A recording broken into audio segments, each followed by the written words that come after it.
Hey guys, and welcome to the Survival Guide to Danish Universities. Today, we will try to answer most of your burning questions, such as how much does it cost to study here? What is the application process?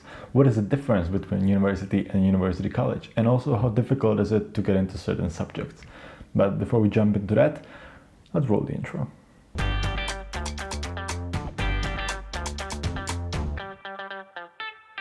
Before we begin, let me state that this channel right now is not sponsored by any university, any organization, or any institution.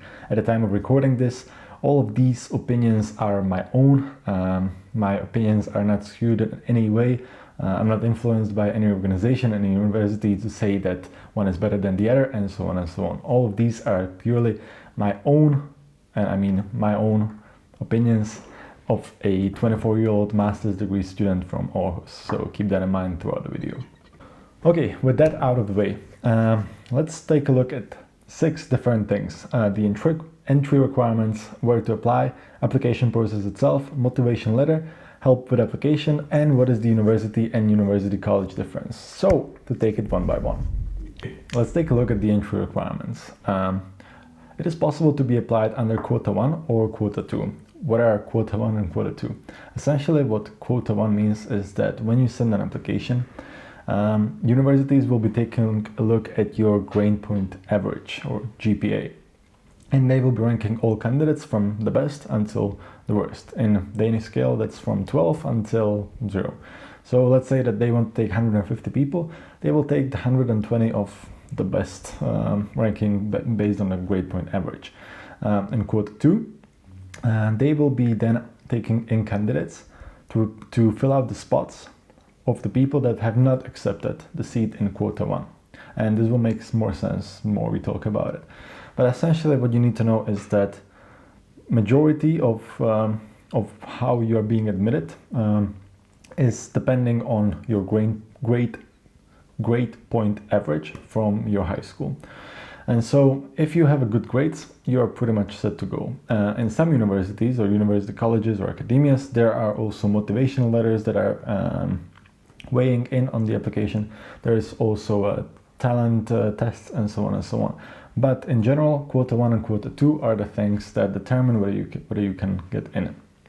So if you didn't get in through the Quota 1, which can happen, then do not worry, because you can still get in through Quota 2, but you need to apply separately, and we will talk about it later on in the video.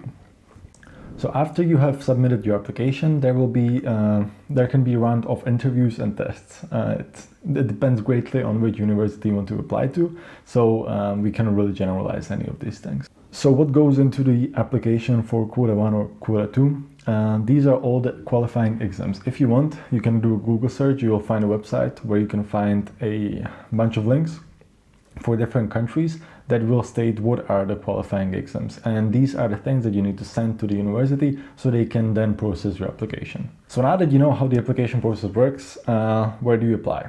It's different for bachelor's and master's degree. If you are applying for bachelor's, you apply through Optigillis. If you're applying for master's degree, you apply through DENS, that's DK. Both of the systems are very similar in their nature. Optigillis looks a bit better than the other one, but the idea is that you upload all your documents into the system, then you select what universities you want to go into, and then you just send the applications at once. Keep in mind that the application deadline is 15th of March, and the most important thing that you need to do is send the application.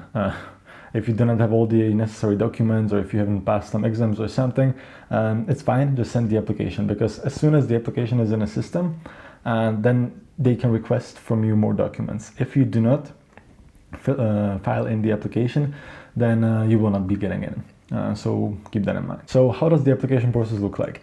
Well, you are free to apply to as many universities as you want. In Denmark, it doesn't cost anything to apply to a university, and you can do it all from your computer. You don't have to file anything through post or anything similar. But keep in mind that you can only apply to 3 different study spots in a certain university, not more. You send the application online, and you might be asked to send some additional documents. If, for example, you have not passed your final high school exam or something, that you will be asked to forward them all of this later on in the process. And so after the application process is ended, they will offer you a study place. Once you accept one study place, all of the other study places will be declined. So that opens up the possibility for people through Quota 2 to be admitted to the university. And so now let's talk about some restrictions towards the applications, because there are some. One of the main restrictions that I can think of right now is that if you already hold a degree from a different university and you're applying for the same degree here in Denmark, it might give you a disadvantage. If you're applying for a bachelor's degree and you already hold a bachelor's degree, then it might give you a disadvantage and you might go to the end of the list. The same with a master's.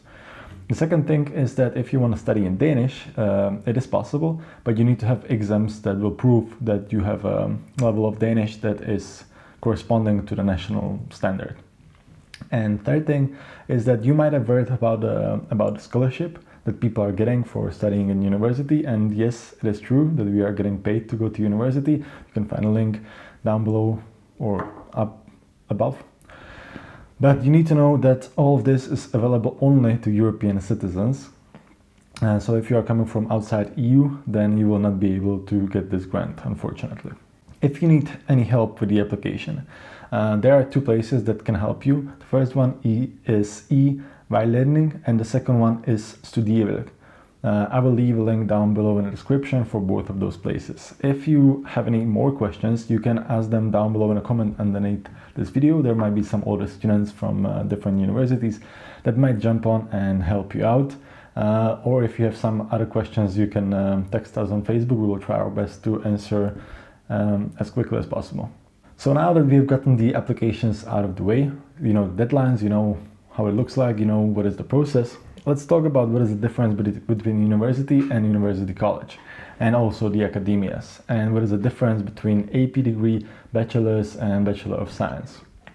First and foremost, universities are the highest ranked institutions in Denmark, academically speaking. If you are going to a university, it's like the thing, you know, it's like the top thing. If you're going to university, college or academia, it's still all right, but it's not as academic, or at least in the academic circles, it's not considered to be very highly ranked when it comes to academic stuff. That means that university colleges are not producing scientific articles, for example. They are not doing too much of a research. There are not so many scientists and researchers in there, contrary to universities like, for example, Aarhus University, Copenhagen University, Aalborg University. All of those universities are doing research, whether it's economics, whether it's medicine or something. They have labs or they have PhD students that are working and conducting research for different universities. On university colleges and academias, this is different. The study aim is completely different. On a college or university college, business college, or in a business academia, you are not there to become an academic. You are there to learn tools and work with real life cases so that you can become a good employee or entrepreneur once you finish the school. I do not think that there is any academia or business college that allows for a master's degree study. And this is purely because master's degree is purely academic. So first and most important thing is to determine whether you actually want to go for a master's degree, whether you want to become an academic and a researcher. And if so, the only way to get in there is through university. If you just want to get a bachelor's degree, if you want to become a practitioner, if you want to start working, then university college or academia is good enough for that.